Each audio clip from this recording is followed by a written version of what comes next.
Hi everyone. So here's Moonlight Soul and Marissa from Growing the Flow, and we got together to record Stars and Cards episode 37. Who can believe it? For the month of May on the Earth Day. Actually, we getting together. So hello, Marissa. Nice to see you. Hello, nice to see you too. Yeah, a lot of symbolism in all those things coming together on the 22nd for Earth Day and looking ahead to May, which is surreal. And now that we know it's episode 37, we're definitely endings and new beginnings happening as we pivot toward the remainder of this year, since we're almost halfway through, which is wild. Exactly. And we were just looking at some interesting dates for May. And apart from Pluto, everybody will be direct, but Mars will be out of shadow. Mercury is coming out of shadow before the end of April. And then also Venus will be out of shadow. So we can definitely, and I know for myself, we can definitely feel the speeding up of the energy. Like the first beginning of the year, first 3 months until eclipses, it was very slow. Nothing much was happening. Then April, this month is kind of like the shift month when, okay, we're gaining momentum. And then I feel May is gonna go even faster. Oh yeah, for sure. And like even though we are in Taurus season right now as we meet, in your birthday season, week, month, where we would typically be kind of like that coming down to earth, but it's more like I don't know how you think, but like it's been sort of like Aries season was planting the seeds, initiating the sparks, and now we are nurturing and tending to and cultivating those things in a practical. We're kind of being brought down and grounded, but it's still moving, like it's still happening. It's just kind of getting that forward momentum, which is refreshing, but also a little dizzying. Oh yeah, and it's I feel it's also because Mars is now back in Leo, Mercury is back in Aries, Venus will be back in Aries before the end of the month, and Saturn is preparing for his grand entrance into Aries. So I feel that we have so much fire going on. Unlike Aries season, everybody was in Pisces, so it was like Yeah. not really much of an Aries season, with all the planets in Pisces, and now everything is in Aries, and we are in Taurus season, and we're like, oh my God, now we really feeling the fire and being burned by it if we can't ground it properly. So it's a good opportunity for calibration, I feel, of the energies. The energies are here now. Like, what do you do with them? Are you able to ground them in your body or not? And that's why I feel like there is all this, like you mentioned in our personal conversation, people feeling tired because it's this continuous recalibration. Like there is all this new energy, but our body is dense, it changes slower, then the energies flow through us, and it's this back and forth, and we have to move quickly because the planets are in a forward momentum as we recording this until May 4th, which is the second and last time this year. Yeah. And to what you were saying, we were talking is about the changing of the elements too. So like we're saying, it was kind of like a muddy, airy season with all the water coming in there and creating sort of like this, sense of the feels and kind of stuck in it. And now, as we're moving through that, all the elements coming in. So we picked a special deck we're gonna use at the end just to nod to Earth Day, but also just all those elemental shifts as we move into and through May. So Yeah, I'm very exactly. And I mean, May, we know is the month when we will move from Taurus into Gemini. So we have all the elements kind of represented as we speak. And yeah, and Gemini will be the preparation for the change of seasons again. And then we'll be coming into solstice, right? So, I mean, it's just like, again, it's unreal to think that, oh my God, we just began 2025 and then we had an equinox. And now we already talking about, well, it's not so far off when we're going to have solstice. So I'm like, yeah. this year is just like, it's just like it's unreal. It's really like a completely different way of experiencing the reality. Like we thought last year was fast and like, oh, you don't know yet. You don't know yet. Just wait for it. Wait for it. Yeah, just wait for it. Yeah, we're in it. So, yeah, I'm definitely very curious to see what comes up here for us for May because it's just wild that we're already here personally. And at the same time, I know like day in, day out, it can also feel so slow, especially with all the retrogrades we were just coming through and all that going back over. But it served a purpose. And now as we kind of sift through everything that comes up, we're putting it into practical use. So Mm. hopefully more goodies come through here with the cards and the stars to see, how we can best navigate those energies into the coming month. Exactly. And then leading us towards summer. And as we already mentioned, another change of season ahead after that, after Gemini season. But of course, that will be more deeply discussed in our next conversation. But it's not so far off. I mean, the time is flying. So I before you know know. it, Look we'll at be us. We're talking complaining about it's June. going so fast and we're getting ahead of ourselves. We're like summer now. In the Northern Yeah. Hemisphere anyway. Well, I mean, my summertime is coming to the end because I'm going back to Europe. So, Another reminder that it's all about proximity and where you are in any moment, whether our yeah. perception of time could be very different than someone else who's like, really? I felt like it's taken forever to get to April, who knows? But yeah, so nonetheless, it all brings us back to being more in the moment, present, and sort of getting that, clarity around the controllables and the uncontrollables. There's a lot more in one category than the other one. Spoiler alert, it's the uncontrollables. There's more over there. So just be here and maximize. And I think that's where the elements are feeling. I'm feeling like magician energy because it really is like we have this, buffet of things that we can work with, but it's just kind of honing and fine tuning, how we utilize all of these things. Um, in the highest, most efficient perhaps way, which is where we're headed anyway with Aquarius and all this energy of getting more innovative and smarter, not harder, and all the things. So Yeah, yeah, and especially the next year has the full potential for that because it will be the year 10, the 1 and the 0, the magician and the fool and the wheel of fortune, and with all the planets then in a new sign by summer 2026. So we already getting a taste of it now with Neptune already in Aries, Saturn moving into Aries next month, and then in June we have Jupiter moving from Gemini to Cancer, and in July Uranus will enter Gemini for the first time. So we definitely are experiencing a lot of shifts and changes, and they happening fast. And once Uranus gets into Gemini, we will really feel what it's like to be jumping timelines because Gemini is the timelines, is the way we perceive reality, the communication, how we identify what we perceive in and made a relationship towards it, right? And we know Mercury is moving all the time, going retrograde 4 times a year. So when Uranus is the rule of Pluto will be ruled by Mercury, that's when we really will see some acceleration of a very different capacity, and that will be a preparation for 2026. So yeah, this is like fasten your seatbelt and make sure you have all your elements ducks in a row because you yeah, are ready or not going to become your own magician with Saturn Neptune in Aries, by spring next year. So this is all a prep. yeah.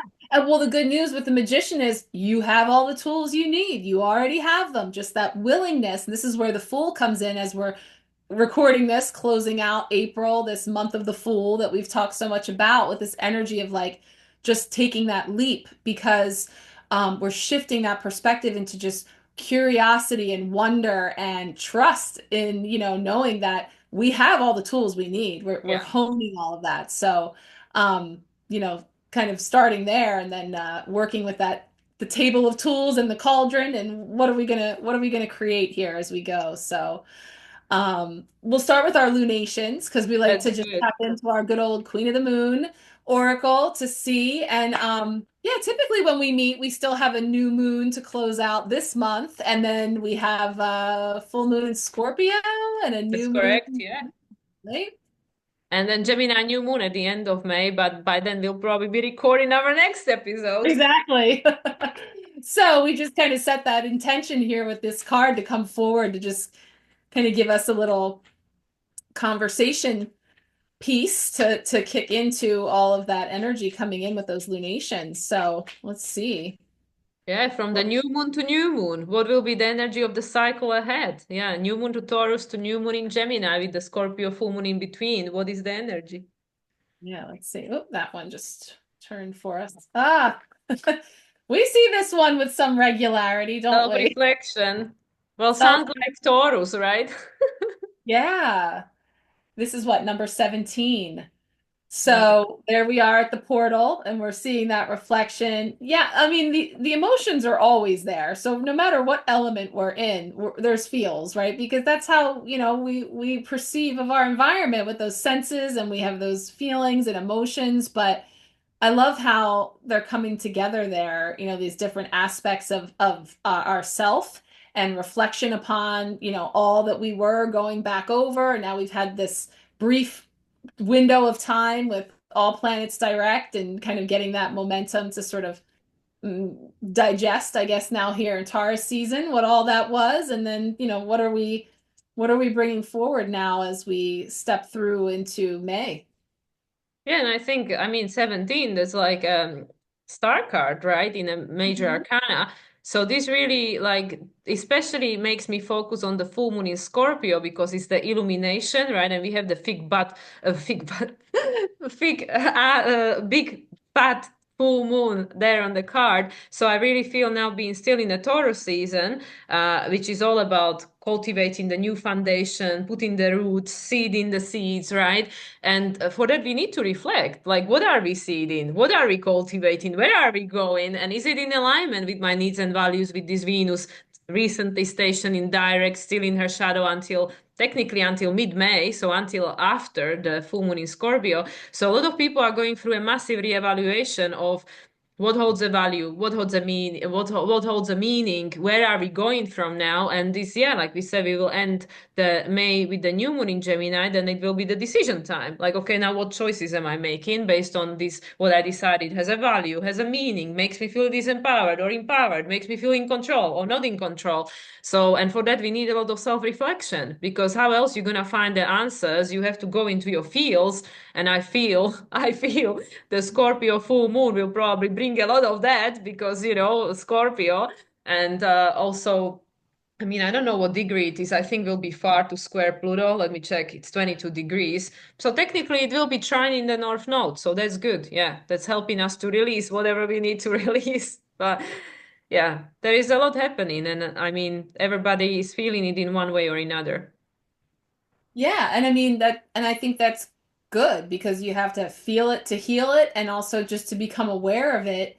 Self-reflection. I'm feeling like when I look at this, it's reminding me of like, how like on the car it says objects in the rearview mirror may appear closer than they are. Like there's a little message that says the mirror can be deceptive, or the mirror, what you see reflected doesn't necessarily represent the true, the way that things appear to us, that we're seeing them through that lens. Or like, when you look at something underwater versus above water, it distorts the way it looks. So there's things that we've been seeing a particular way for a very long time, of a very fixed, notion of what that is, that upon self-reflection with intention that looks at things from different angles and different perspectives, we could see a whole different something reflecting back to us than we've ever seen before. It was always there. We just didn't see it. So there's this sense of like things that have been right here that we couldn't not see. And then there's things that, may be appearing now that, just it feels like there's a bit of like a funhouse mirror, like a sense of like the way we're seeing things, and just keeping that, bearing that in mind so that we're not feeling so attached to whatever it is that we're seeing. There's this sense of like the way that they're holding hands, and just like they're holding it, but there isn't this like I have to cling to whatever it is that I see as the truth. We're staying fluid too. I'm getting a little something there with that, in terms of that self-reflection giving us new perspectives and new ways of seeing things that have been there, and then determining from there, how we're going to see things and move through them in the future. Yeah, and I really feel that what this really reminds me of is what we were just saying that at technically mid-month, 18th of May, we'll have the Jupiter square in the nodes. And even though Jupiter is based on evolutionary astrology, it's not the rule of the North Node, but it is the traditional rule of the North Node. And it is the story, just like you say, like depends, like, it could be elusive. That what you see might not be what you think you see, because with the Pisces it could be very foggy. It could be like you really have to be tuned in, tapped in, and trust yourself. Also be able to discern, with the South Node in Virgo, discern, is this actually something that's useful for me? Is this something that's part of my truth, my story? Because with the Pisces you tapped into everything. Like, yeah, she's like in a small aquarium, so there is a boundary. There is the Capricorn, right, the boundary. But when we look at the ocean, it's like there is no beginning, no end. It connects water all around the planet. So it could be very like, well, is everything, right, everything or nothing. So I really feel with this Jupiter square to the nodes, which is playing out technically 1 week after the full moon and 1 week before the new moon, right in the middle of the two lunations in May, it will be pointing to the south node, which is in Virgo, and Mercury, I believe, at that time will be closing his transit through Taurus. So it's again like you have to tune into your body, like what feels right to you, because there are a lot of things that could be anything, like a lot of things can be interpreted in many different ways. So I feel in this Taurus season, with all these a lot of planets being in Aries and a lot of fire, also Mars being in Leo, there is this need for us to go in this direction of identifying reality through, yes, your own lens. Like, what is authentic for me? What holds a sense and meaning and purpose for me? It's not about this, like, oh, yeah, it's all about me. But in a sense, everything is self-centered. Even our universe has a sun in the center. So you didn't come here to live somebody else's life. So with this picture, even who you thought you were is not who you are, so it's this continuous, like you said, there is this continuous flow of what is actually the truth. And we know truth, Sagittarius is mutable, Jupiter is in Gemini, which is mutable. So it is what it is for you right here, right now. Like we were saying, the only thing that really matters is the present moment. So right here, right now, what holds value? What holds a meaning? Who are you right now? Because that's the only thing you really know. Because, whatever you were before, it's even our memories many times that's not what really happened. That's how we remember it now, that what happened, but like now you remember your childhood differently because you're looking at it from the perception of the adult. But it's not necessarily what happened to the child because it's experienced it differently. So that's what I mean. Like this is where we see the timelines and like we really have to feel into our body and our senses, like what is the truth for me right now? Because if the mind gets in, it tries to convince you on things that might not be your truth right now. So anyway, yeah, going back to the self-reflection, I feel especially with the Taurus season and the Scorpio full moon, because Taurus is about the foundation. We still have the new moon coming up, but at the time of recording this, and the Scorpio is showing you that okay, the big aspect because Pluto is the ruler of Scorpio, of going beyond and breaking free from the pattern is to be able to find the sense of empowerment within, the Taurus within your own body. Like the true sense of power and control comes from within because the only things that you can to control, just like you said, controllable and non-controllable aspect of our reality, it's you. The only thing you have a control over is you and your response to your life. So I feel more and more people are becoming aware that like meditation, contemplation, these kind of practices, which are very self-centered, are really necessary and inevitable to include into your everyday reality, right? Mundane everyday reality, because they will be the things that will support you in this age of Aquarius. Yeah. And in that it's like it starts with you. It's like somewhere along the line it became like to say that it's self-centered is like is a negative thing, but actually it kind of also brings into like taking a lot of like self-responsibility or self-awareness to acknowledge the role that I play in, all of my connections. And this is kind of reminding me of like a human chain, but it's all you. So it's like different versions of you meeting together at that meeting point where almost like a passing of the baton or like, in the sense of like new versions of you being birthed that wouldn't be possible had it not been for those other versions. So all of that's going to require a lot of self-awareness, self-reflection, where, we stand here poised to say, I'm taking responsibility for the role that I play in this ocean of which I am a drop, the entire ocean in this one drop, which is me. Um, Bruce confirming, that it's this sense of the connection of every version of us that has, is creating that, and then obviously then brings in other as well. So, each version of us, and then those who we have impacted and have been impacted by, and how that ripples out. So it starts here. So we're kind of brought back to reflect and look at that at this crucial crossroads that we find ourselves at now. Hmm. Yeah, it's like even there being three figures on the picture is like who you were, who you are, and who are you becoming. Hmm. Yeah. Or is there There's even four? there's actually even there's another one off to the side right here. All So there's right. yeah, so it's like that mirror reflection of, and you're all of it. You know, you are all of it. So it's like past, present, future, and then there's higher self or some aspect of us that's sort of, you know, coordinating or orchestrating the whole thing. So it'll be interesting to see like.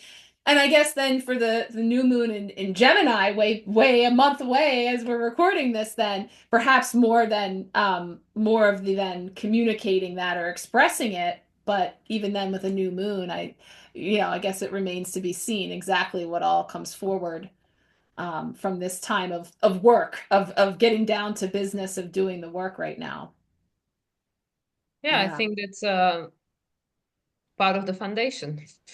Yeah, which is what all the garden analogies have been flowing. We've been talking about it in my weekly card pulls. We don't feed the weeds. So if we're having self-reflection, what am I looking at and how am I seeing it and all the things. So it's just, another way of being reminded that things are in flux and that we reserve the right at any time to change our perspective and change our the way that we are greeting those things, and then in turn what we do with that. What do we create from there? So maybe just that reminder as we look at the energies coming in for May, for the month ahead. See what happens. Yeah, so we'll do Psychic Tarot for the heart. Yellow reminded me we haven't used this in a while. We used Light Seers last month. So, an old favorite, one of our soul decks here in Taurus season with the green on Earth Day. Yeah, I think the last time we might have used it was the Capricorn season, but I'm not sure. Yeah. Wow, I didn't realize that. So, yeah, old favorite here we'll pull three cards for beginning, middle, and end of May. See what's coming up for us. First card. Ah, the Hierophant. Ah, that is your favorite card. Yeah, this is my favorite version. Yeah, awesome. Okay, so major arcana, significant energy at the beginning of May, coming in there. Oh, the fifth month, card five. And it is the Taurus, right? Hierophant is the Taurus. Exactly, yes. See, we could just keep making all the connections.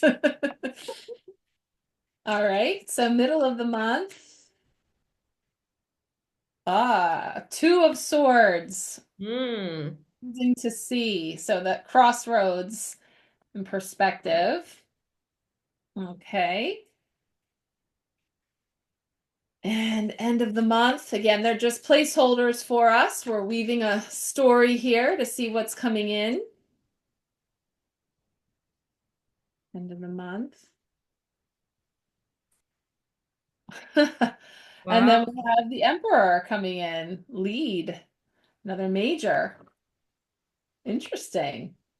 Two major out of three. That's pretty significant. Yeah, so some significant energy there, Aries or Capricorn, right? Depending on your opinion, right? So, um, wow. So we come into this month, and the Hierophant is about this ascension energy, like the teacher, the student, this notion of like spiritual evolution, and certainly, um, just kind of where we're going in terms of this new, the old systems and paradigms and things that are actively, coming apart to reassemble. Always kind of an undercurrent here with all the energies that we're moving through.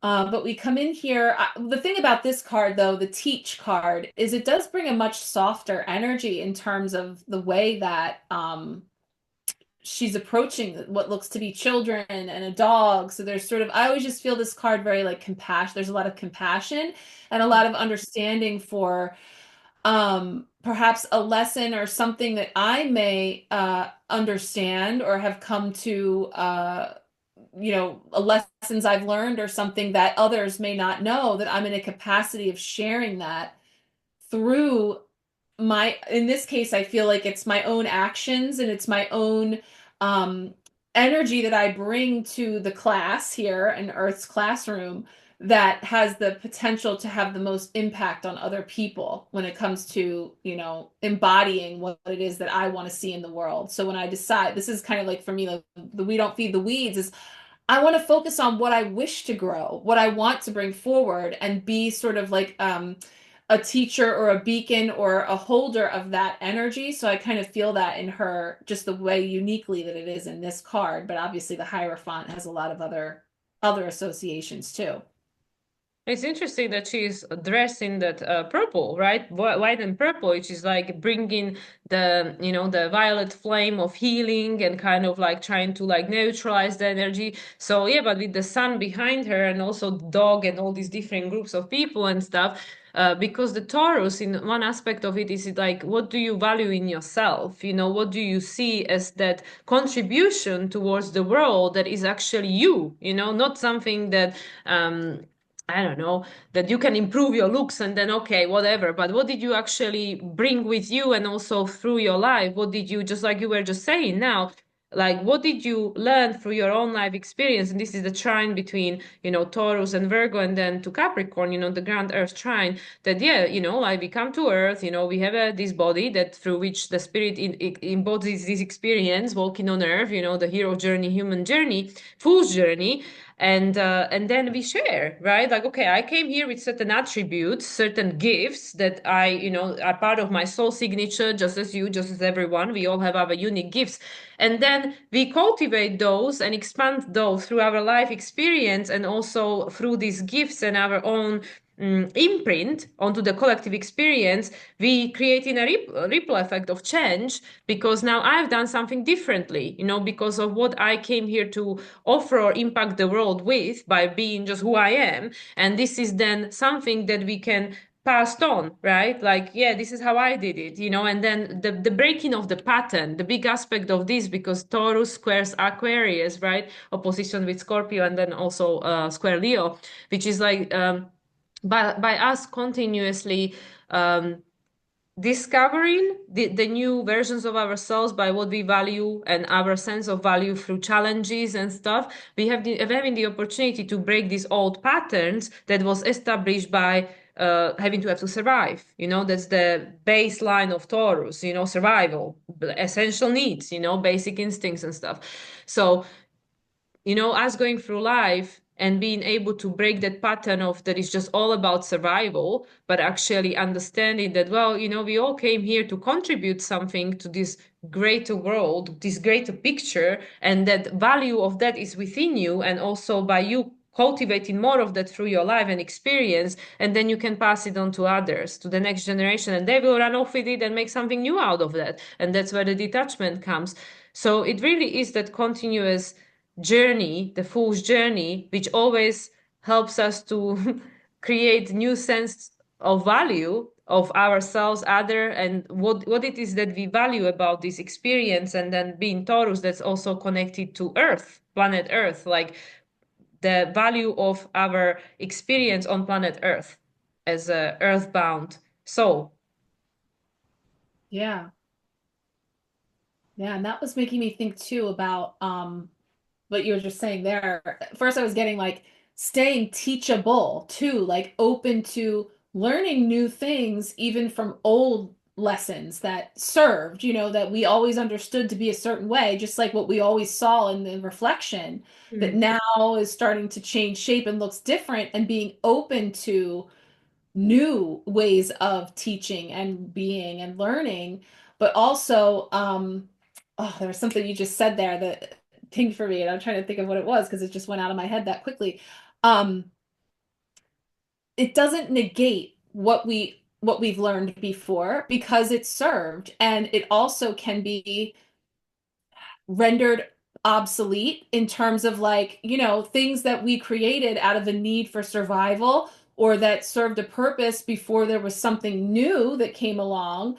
Um, it mattered. And it definitely, like we were saying about the self-reflection, it's like it served because it created the understanding and the knowledge that we had to then create something new from that, like innovative inventions and understandings, and also things that aren't new, but new to us that we're just now getting to a place where we can now learn these things or relearn these things. So there's some big, and we'll say that because that's a whole big topic, but we do have two big cards here to say that like things that are being unearthed or coming up to be seen now because we are getting to a place in this spiritual ascension where enough people are seeing those things and learning about them with a new full like curiosity and openness to those things versus this energy, which exists too, that's closing it down. So it does feel like kind of, and also I always feel like with the Hierophant, typically there's a staircase or something there to recognize that people and consciousness is in all of those places on all different levels there. So being where we are and understanding that it is a process of staying open to being teachable and to acknowledging that we don't know what we don't know and all those things too from that perspective of what's coming available for us now as we're moving into this new time. Yeah, that's a very important thing to mention, about what you said, that remain teachable because we forever will be students, like every teacher, every good teacher continues to be a student, right? Because things are always changing and shifting. And also because, yeah, because of the dog, where we came from, the survival. And, like you rightly pointed out, like, yeah, it's not to be invalidated or invalued, like everything holds a purpose and meaning because we wouldn't get where we are when that all wouldn't take place. It's like the stepping stone, just like the stones behind her. There is like this process that we have to go through. And because Taurus or Earth, or Pentacles is the slowest moving, the physical manifestation of anything is the last aspect of the manifesting process. So that's, yeah, like with the Hierophant, in this depiction especially, it's like reminds me of the South Node in Virgo, like what have we learned? And yeah, like, we have the opportunity to discern now what doesn't work for us based on what humanity gone through, but without the judgment. That's why I feel she wears the white and the purple, like look at it through this eyes of purity, and also with that violet flame, the Saint Germain, the forgiveness and healing, like look at it like, okay, yeah, we all, gone, like humanity has gone through this, we did things we're not proud of, we acted in a way that it would be unacceptable these days or whatever, but it all served the purpose. So it's all the matter of seeing how far we've gone. And yeah, like we always keep saying, take with you what resonates and leave the rest behind. So as a humanity, okay, this is something that's good, it's serving us, it's still serving us, we're taking it with, like this is something that served at some point, but now we are discerning and realizing that, well, we don't have to do it that way anymore. Just like, a few years or maybe decades from now, we'll be using resources in a very different way or whatever. There is always change, but we wouldn't have come up with a better idea if we didn't go through what we gone through, right? So yeah, so that's a very important element to mention, especially because of this depiction of the Hierophant card, of the continuous teacher student, and not put down the meaning of what was, that had to be the way it had to be in order for get us from where we were to where we are. Yeah.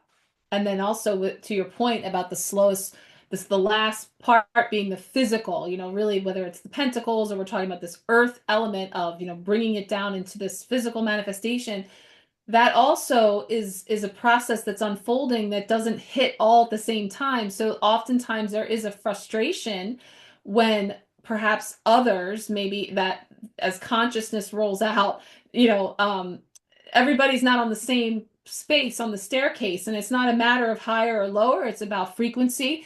And like I've always said about this card, it's just she exudes this, compassion and patience and gentleness of like teaching a child or explaining, emanating things and conveying things in a way that is, able to be absorbed or relatable. And that's something that isn't always easy, in terms of like, people having different capacity for doing that and playing different roles. And so that's then where we have that, that friction and that, tension that comes from it's frustrating sometimes when we think we've learned a lesson that we don't understand why everybody doesn't know that lesson. All the while needing to keep in mind that there's things we don't know, that we haven't figured out or stuff, so um, perhaps the energies at the beginning of May too will be sort of demonstrating that to us. We're seeing things, whether it be on the world stage or in our microcosms, that remind us of that, of the different places where everyone is on that spectrum. And again, staying open and teachable, and also, you know, recognizing that, whatever we have brought forward in ourselves, that we have an opportunity then to keep put that out there in a way that makes it accessible, and then other people can choose, whether or not they're going to meet there or wherever they are in that process. So kind of rolls into this one because there's that energy of like stuff coming in that we have an opportunity, but there's that element of refusing to see, which is, what the words are on this card, speaking to the Two of Swords. Yeah, and then that's a preparation for the shift from Taurus into Gemini season, that based on what people decide they value and what they feel that they deserve to receive, they will make their choices, and it all comes from the sense of, it all comes from Taurus, the sense of self-worth, did I heal my own insecurity, my own inner child, my own, am I able to look at my shadow and be okay with it, accept myself unconditionally, the self-love. So that then determines the way I make my choice, like the way I am responding to situation, because with the swords it's mental, right? It's all in the mind, and with the two is always the choice. So it's like, the two, like the good angel and the devil on your shoulder. Which one is in charge? Which one you allow to be behind the driver's wheel? Like, is it the ego mind or the higher mind? Like both are needed, but which one comes when, and which one is more often in charge? So whatever is going to become illuminated with the full moon in Scorpio, which is on May 12th, and then obviously this square to the nodes from Jupiter will be already active more and more, coming closer to the 18th. So technically, on each side of the mid-month point, we have the full moon, and then we have the square to the nodes. And that's the preparation for, like I said, entering into Gemini season, which is the choice, the ultimate choice, and Saturn moving into Aries, which is like, okay, now Saturn gives form. Saturn is the master manifester. So what do we want to give form in this upcoming cycle? Aries, starting anew, going into new cycle, right? And then, of course, that will be connected to the third card. So I really feel that whatever is going to become more conscious to us, illuminated, where we maybe do feel disempowered, maybe we do feel somebody else is in control, or experiencing some situation that don't feel comfortable, because Scorpio goes deep, could be anything, could be complete sense of empowerment, complete sense of disempowerment. It just really depends how we're looking at the situation. And yeah, and then a contrast is birthed, and then a choice can be made. Yeah, and I think a key word you just said there three times was I feel. I feel this, or I feel that, or I feel this. It brings us here, which is saying if you're feeling, because the Two of Swords is like that feeling of limited. I'm at a crossroads. I have to make a choice, but I feel limited. I feel bound. I feel like I feel. So use that as a guide. Remember, the mind and the thought and the perception may appear closer than it is in the reflection. So the way that we think and the way that the mind is portraying it, if you feel if you're feeling restricted or tension, that is not our natural state of being. So let that be an indicator then that if you're at a choice point or a place where you have an opportunity to choose how you're going to be in whatever, then let that feeling be something that invites you to expand beyond that and look from other angles and see things in the reflection of, what's coming back to you. What is that telling me about me? Again, with this self-reflection to say, just able to get more clarity in making choices in terms of what do I do with this information now? This new lesson, this information I didn't know before that I then have to choose, what am I going to build with that? And what am I going to make? What am I going to do with that? What action am I taking from that? How do I express that? And then that's where I feel then we'll start to get into this energy of the the chessboard and the emperor making those moves, the long game, the strategic, kind of having those plans in hand. And so I think too, the feeling, again, it brings us back to the emotion and how I feel. Well, those are two different things too. Emotions and feelings can also get very intertwined in terms of, it's just the perception that we have, which is very often coming from our mind. Yeah, and I mean, he's got that light at the top of his head, the crown chakra is activated, so the higher self and the higher mind is always present, and it really is about the choice, like which way do I choose to be operating going forward, especially as we did have this Mercury retrograde recently from from Aries to Pisces, and now back to Aries. Mercury is back in Aries, still in shadow at the time of us recording it, but only for another few days. So by the time this airs, it's probably out of his shadow. So for us to be able to perceive and experience reality differently, we have to change the way we think, right? Because when we change the way we think, then everything suddenly will look very different. Because most of us, at most of the time, are running on subconscious, right? And on the old program, the subconscious remembers everything that it was programmed with, especially in the early stages in our life, and then we just do things on automatic. Things are being quickly identified, and the stories that are being made based on what it resembles us from the past and stuff. And a lot of that is old programs, like that came from ancestors. And again, we need to discern, not discern, but we need to point out that this is not to say like, oh, these ancestors didn't know, they were just, oh, whatever, stupid or something. Like, no, that was the program that was good at the time, that was like, like with iPhone, like there is this God knows which version of iPhone now, but when the iPhone 1 came out, it was the big thing. And then iPhone 2 and iPhone 5 and out to iPhone 10. And every time when the new iPhone came out, it was the best thing on the market. It was the best thing. But now you look back at iPhone 7 and you go, oh, couldn't even use that now with all the applications and the space they take, but at the time it was great. So it's the same thing. Like we look at the old program that humanity has been running on, the software, for a long time, and it was the perfect things at the time. But now Mercury is in Aries, it's saying, well, we need an upgrade, like Saturn is going to Aries, Neptune is already there. It lost the meaning, but it doesn't mean it didn't hold the meaning before. So then going from the second to the four, the last card from the 2 to 4, which is the new foundation. And yeah, to me, yeah, it represents Mars in Capricorn, because Aries is just the beginning of the journey. But in a sense, yeah, we begin in a new journey because Saturn is moving into Aries for the first time after what, like 28 years. So, yeah, a whole new cycle is beginning over there with Neptune, being in Aries for the first time in 160 years or something.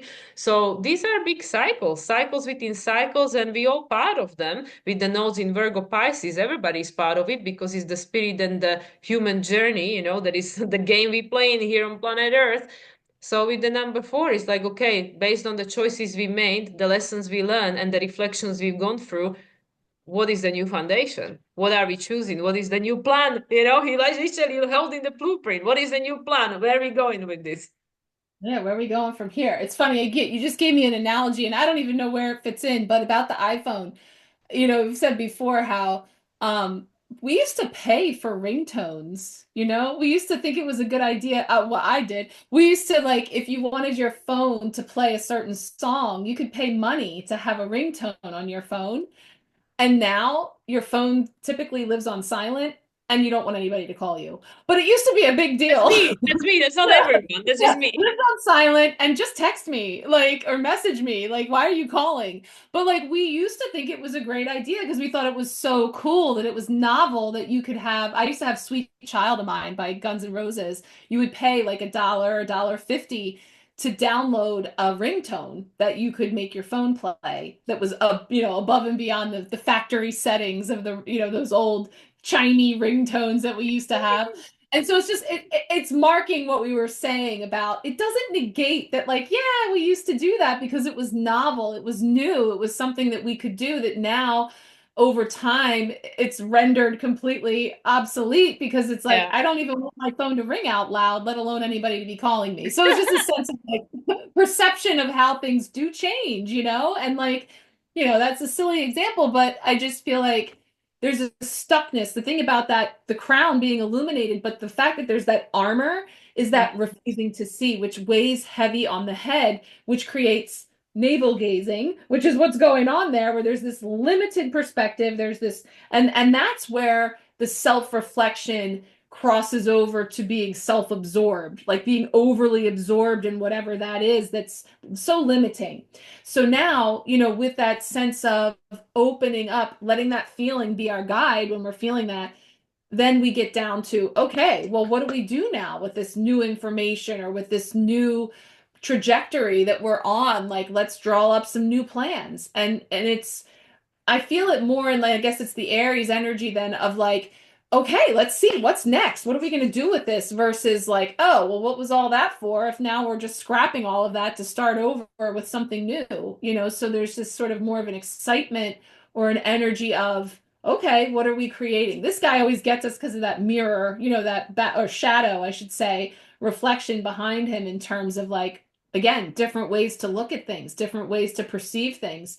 Um, it's going to change depending on where you're looking at it from. And so just really kind of stepping into it with an awareness about where do I wish to be and what do I want to create? Because again, if I want to grow this beautiful garden that's filled with joy and abundance and fulfillment and all these wonderful flowers that I want to bring in, we don't want to feed the weeds, which is the hanging in the navel gazing of all the things that are, in the way or preventing us from putting these plans into action, so to speak. Yeah, and I always see this card as the higher self behind the human self, because the higher Mm. self is always in charge. Uh, but it's that, and I was just literally thinking like, majority of the swords card are like negative. I don't want to polarize them, but they kind of like, they take you down a little bit, like most of the swords card. So it Yeah. really is like if we just run on the ego mind, usually the experience of our life is very limited because the ego mind is useful because it's the archive of the past. So it gives us some data, with regards to what not to do, with something our ancestors had to learn the hard way. It was especially useful when they were, building bridges, roads, and, learning to build hospitals and whatever, useful things, right? But with regards to going beyond that, it can be very limiting. So that's why, like, it just really came to me like how most of the sword cards are, apart from six of swords, really, and ace of swords, because you always can think a new thought, right? That's a good thing. But apart from that, it can be quite like limiting to our expansion, right? Because we get so stuck in our head, like most of us, monkey mind, like it's all this like, and then it just builds up, it goes from one small things, and then we create a whole big story around it, and it's a big drama, or it's a big tragedy or catastrophe or apocalypse or something. So it really is like you always have a choice, right? And this is this Jupiter teaching us through this transit through Gemini, preparing us for Uranus going there, uh, to master the mind. Like, okay, yeah, if I know if I start thinking this, if I start making up these stories, this is how I'm going to feel, and this is where it's gonna go. So we always have the choice, we have the Ace of Swords. Okay, there is a thought. We cannot stop brain from thinking because that is job. The brain thinks, right? But then I have a choice. What thoughts am I thinking? What am I going to focus on? Where am I going to go? And yeah, and then with the fourth, like, okay, well, this is my blueprint now. This is what I'm going to manifest. This is how I'm going to experience life. This is what I'm going to, operate on the software. So this is really, I feel, for whatever reason, May is going to be that month where we're gonna make that choice. Like, okay, well, here is your foundation. Here is what you value. This is, based on how you value yourself, what you feel you can choose, and then what thoughts you're gonna focus on, mastering the mind, and then we're gonna learn to master our emotion with Jupiter in Cancer. And then the Yeah. four is the you put in the foundation, the literally the pillars in the ground. And I mean, four is the Cancer house, right? Associated with the ego, with the ego identity, our emotions, our inner world. So this is the version of you are building for the upcoming times. And it's interesting because obviously the end of month will culminate with the new moon in Gemini, which is the choice. What timelines are you choosing? So I really feel, just looking at these cards now as a sequence, the May month seems to be a time for reflection, to learn from the teachings of the past and remain teachable, like you said, and making a choice that will either restrict you, limit you, or take you beyond, with the crown chakra opening. And that is creating a foundation for the new you, for the new timelines you will be creating and experiencing in the upcoming times. Yeah. The other thing I thought of that we didn't mention, and I didn't realize till we were talking, is Pluto retrograde. Oh, And yeah. that happens at the beginning of the month, but that'll be throughout the month, right? Until That's October.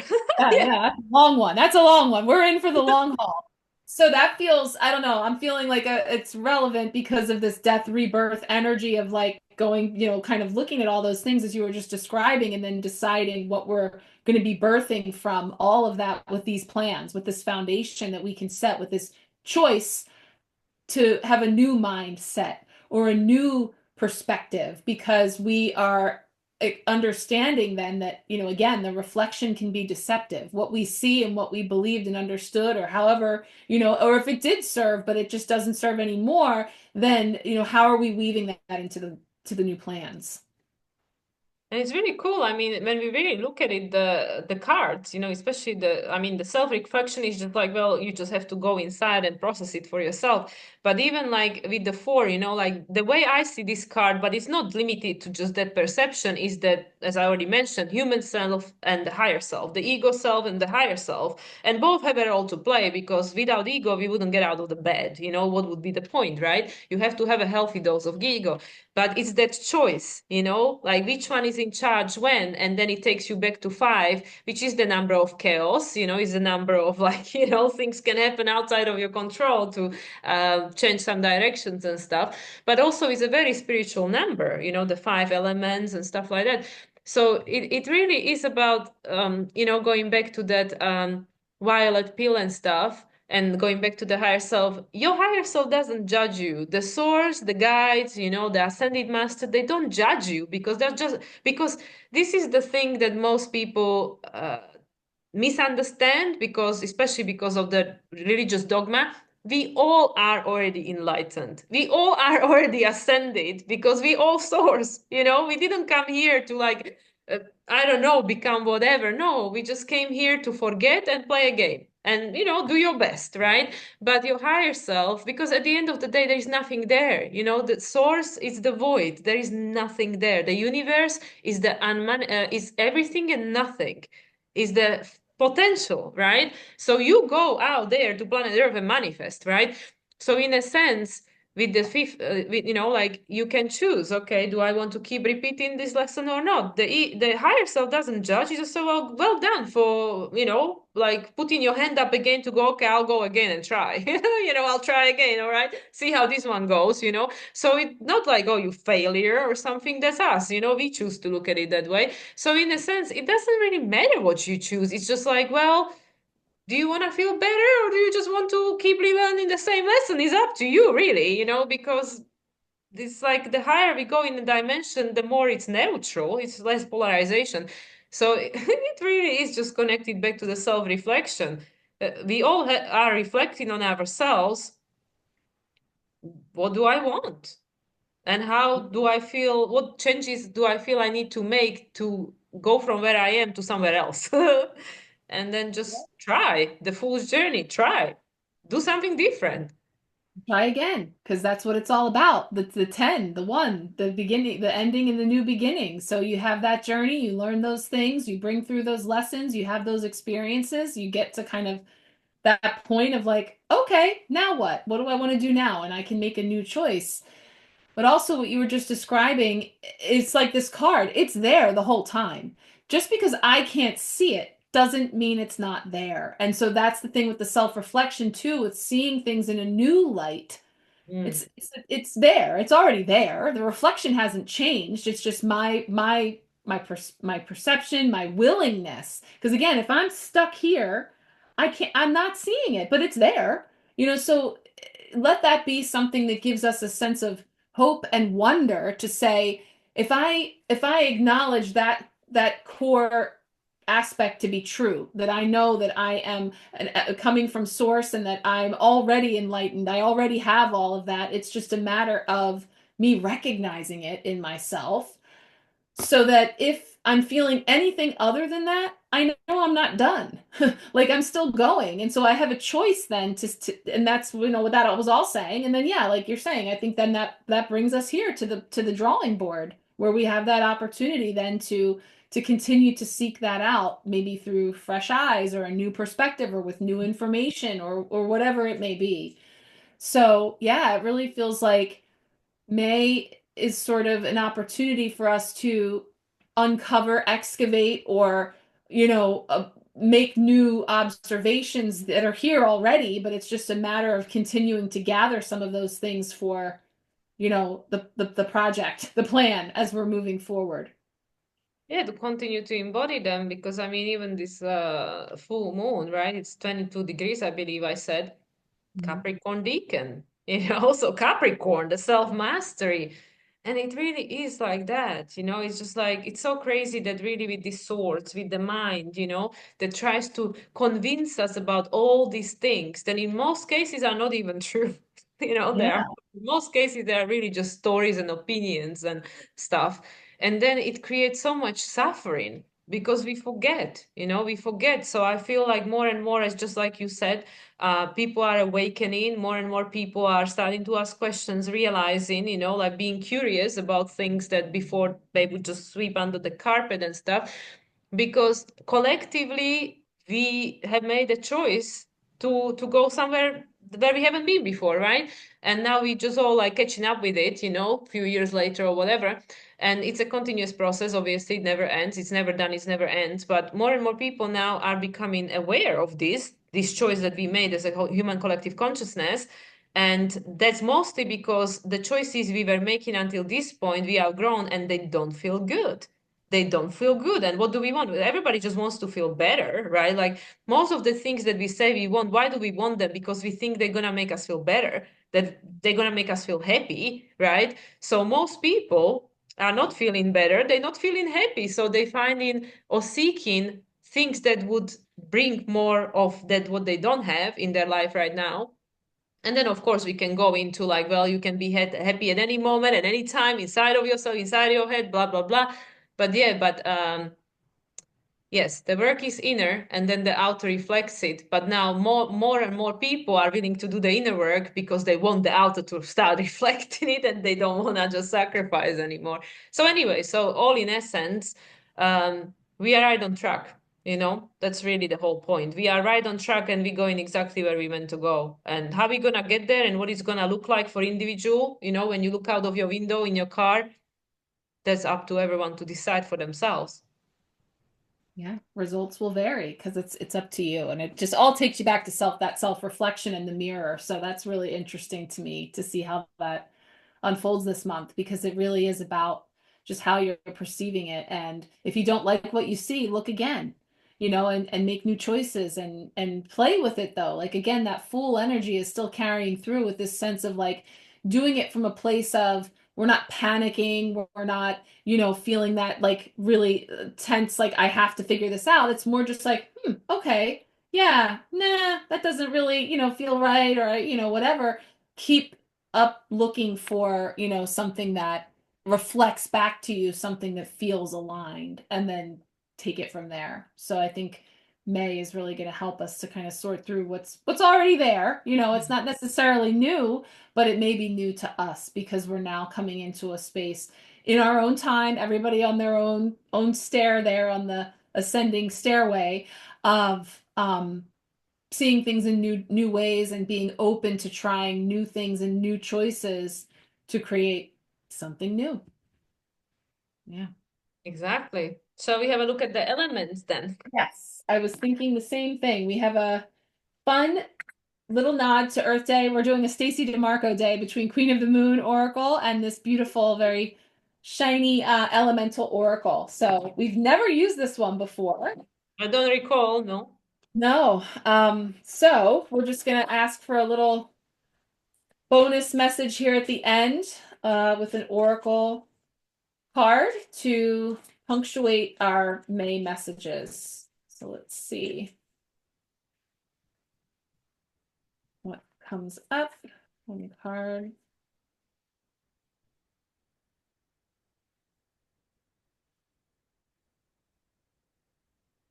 Ah, I knew it was coming in somewhere. Okay.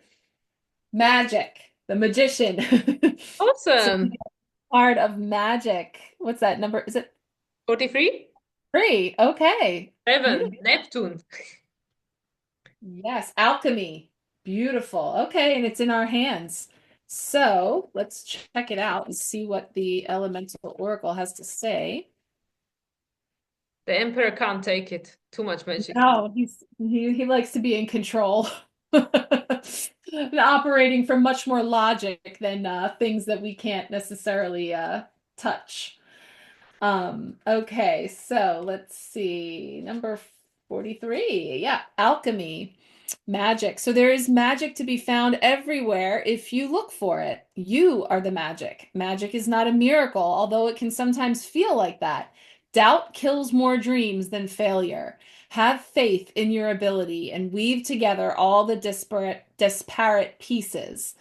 And so it's saying, you know, feeling into what is magic. And it's a hard question to answer, but almost any practitioner who claims to work with magic would have a unique definition. And Stacey DeMarco is saying, for what it's worth, I see magic as a weaving of energy towards a particular purpose and an alchemic, synergistic process. Magic has at its heart participation and purpose. Magic is deliberate change. Real magic isn't some trick with a magician in a magic show, although I do believe casting it involves an element of faith and expertise.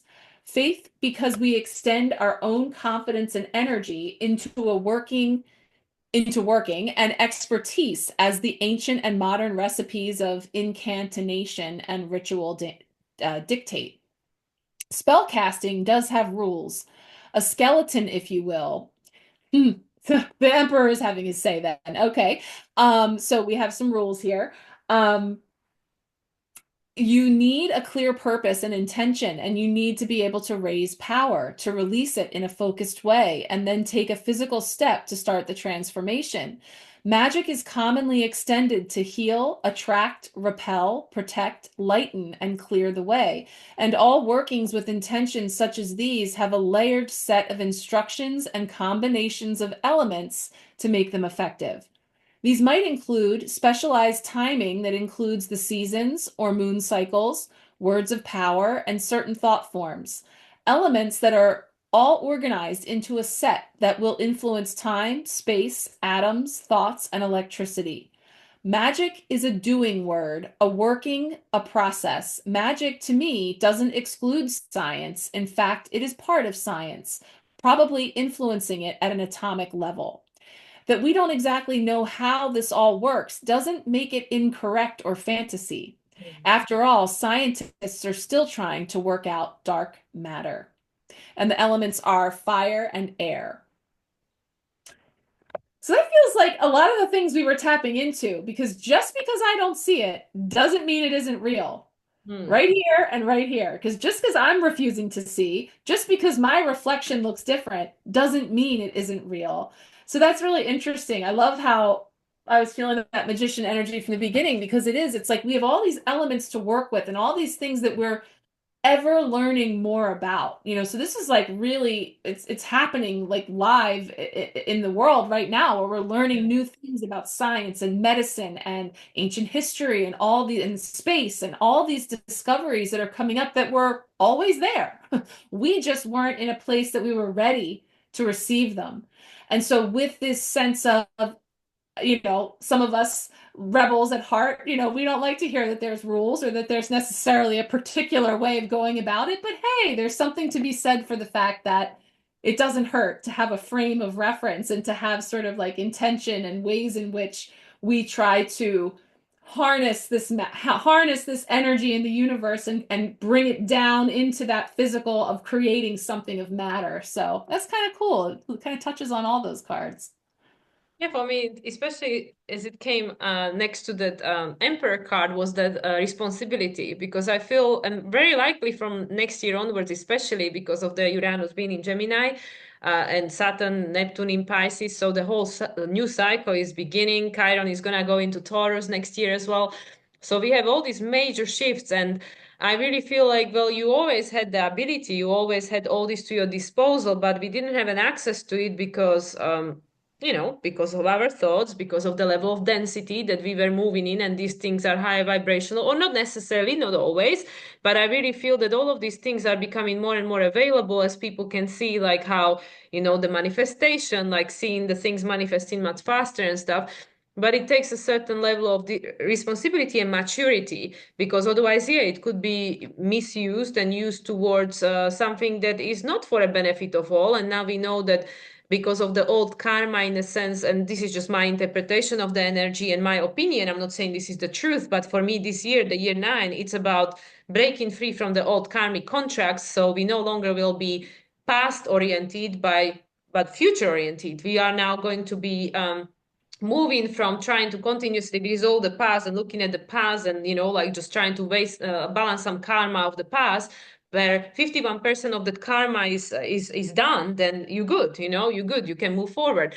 So now we becoming more future oriented, where we creating this new way of being this, but I feel like there is that level of maturation and responsibility that is required, so the old mistakes are not being repeated, because in a sense, yeah, it's all just a game, and the higher self doesn't judge. But when it comes to collective energy that is connected to universe, multiverse, there are contracts that are not just my contract, your contract, these are just humanity. These are big contracts, like universal, multiversal contracts, and the entire universe and multiverse is evolving, growing, and quickening with us, right? Everything is happening faster. So this magic, yes, everything is gonna happen much faster. So yeah, where I was going with that is that karma, because we are freeing ourselves from the old karma, the reprimandment, or the having to have to equal the scales, it will come around much faster. You don't have to die and be reborn. Now we know if I've done something that I'm not proud of, I can feel it straight away. I don't have to die and see my C review and go, oh no, I didn't realize,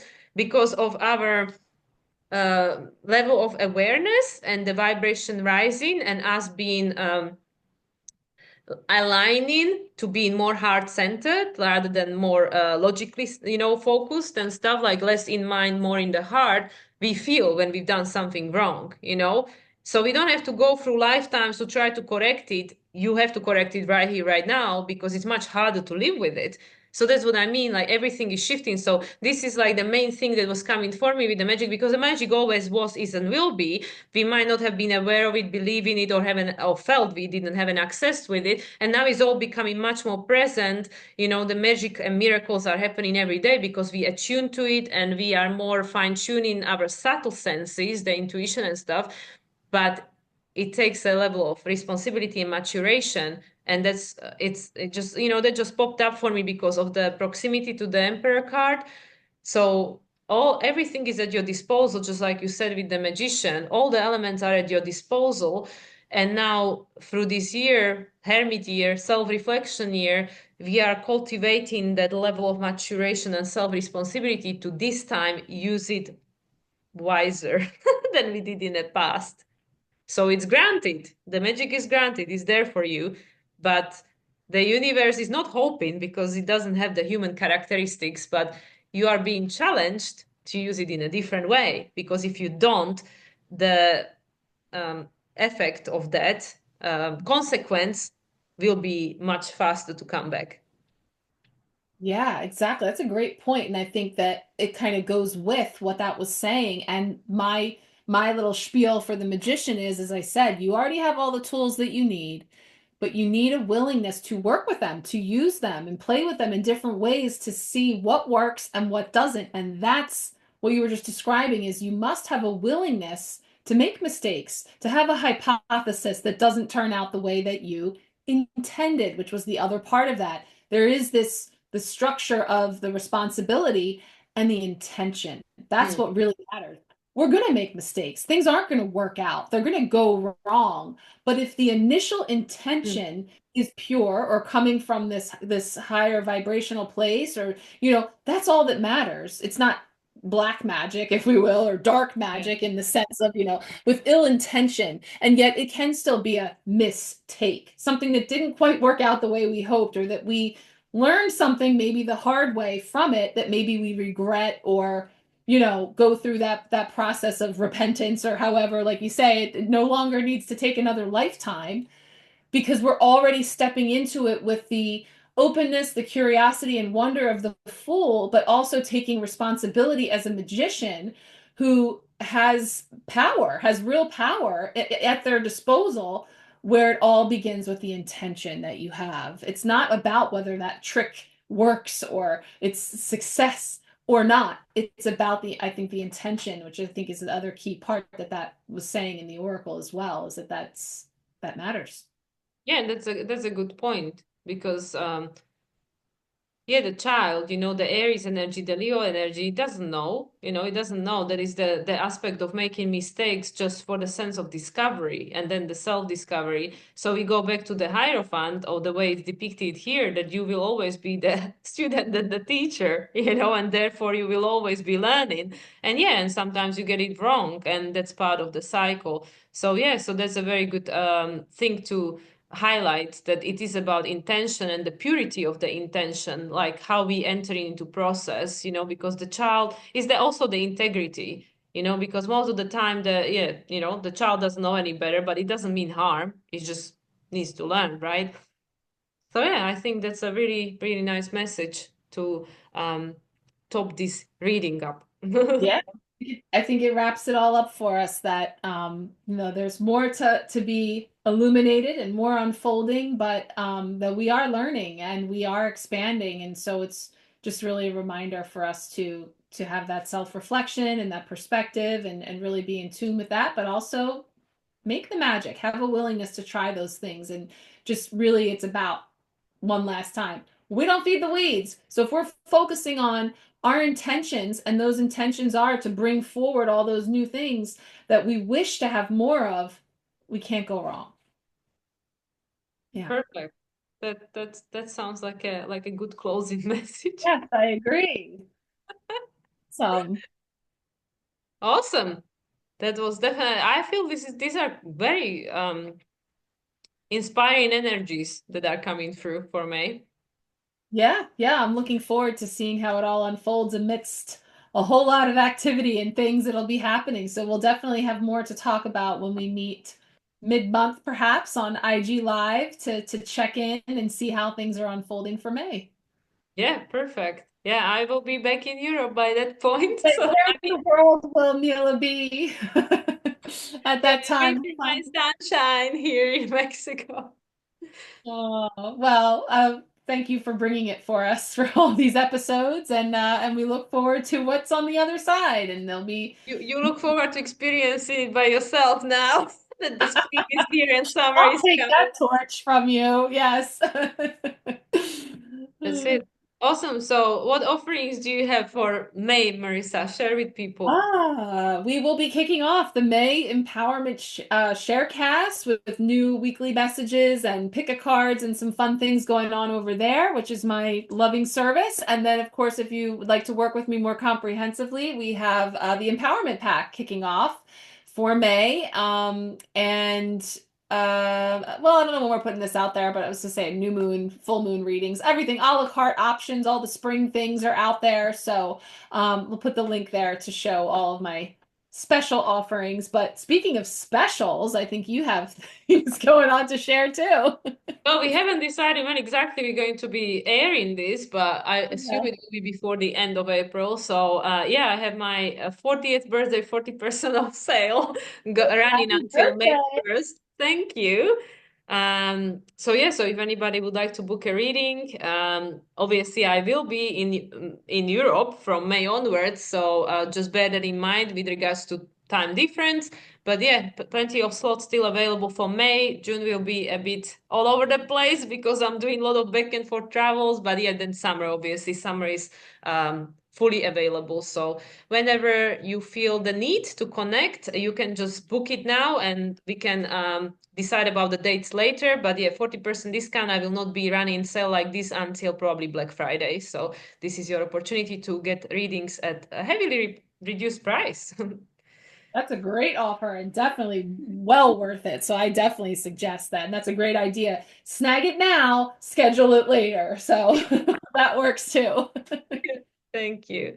Awesome, though. It was a pleasure. Thank you, Marissa, for making the time. I know it's still busy with the Easter after effects and everything. All the things, yeah. But it's Yeah, always good to get together. So thanks thank for meeting. you. And yeah, and I look forward to connecting on IG Live from Europe. Sounds good. All right. Have a great time, everyone. Bye.